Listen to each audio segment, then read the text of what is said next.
हरे कृष्ण, जय हिंद बच्चों। आज हम एक बहुत ही अच्छे शब्द के बारे में सीखेंगे, वो है एड। एड का मतलब होता है सहायता करना या किसी की मदद करना। जैसे अगर आपकी दोस्त गिर जाती है तो आप उसे उठने में एड करते हो, मतलब उसकी मदद करते हो। या जैसे मैं आपको पढ़ाकर आपकी पढ़ाई में एड कर रही हूँ। सिनोनिम्स, समानार्थी शब्द। अब हम एड जैसे ही कुछ और शब्दों को देखेंगे जिनका मतलब भी लगभग एक जैसा होता है। इन्हें हम सिनोनिम्स कहते हैं। असिस्ट, सहायता करना। असिस्ट का मतलब भी होता है किसी की मदद करना। जैसे अगर आप अपनी मम्मी की किचन में असिस्ट करते हो, मतलब उनकी मदद करते हो। हेल्प, मदद करना। हेल्प ये तो आप सब जानते हो। जब कोई मुश्किल में होता है तो हम उसे हेल्प करते हैं, यानी मदद करते हैं। सपोर्ट, समर्थन। सपोर्ट का मतलब होता है किसी का साथ देना या उसे सहारा देना।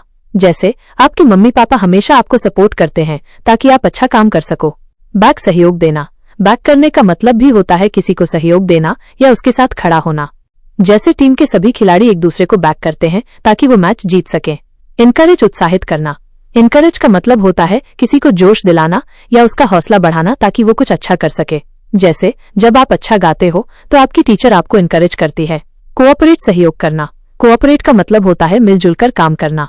जैसे क्लास में सभी बच्चे एक दूसरे के साथ कोऑपरेट करते हैं तो पढ़ाई आसान हो जाती है। सकुर, मदद करना।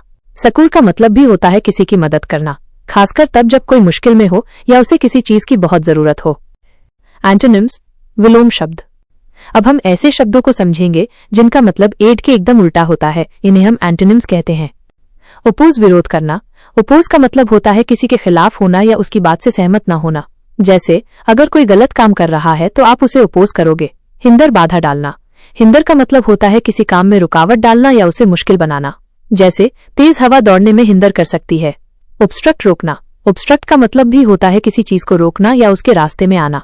जैसे पेड़ की डाल रास्ते को ऑब्स्ट्रक्ट कर सकती है। इम्पीड, अटकाना। इम्पीड का मतलब होता है किसी की प्रोग्रेस में रुकावट डालना या उसे आगे बढ़ने से रोकना। जैसे शोर पढ़ाई को इम्पीड कर सकता है।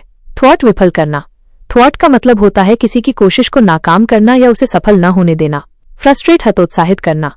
फ्रस्ट्रेट करने का मतलब होता है किसी को निराश करना या उसका मन छोटा करना।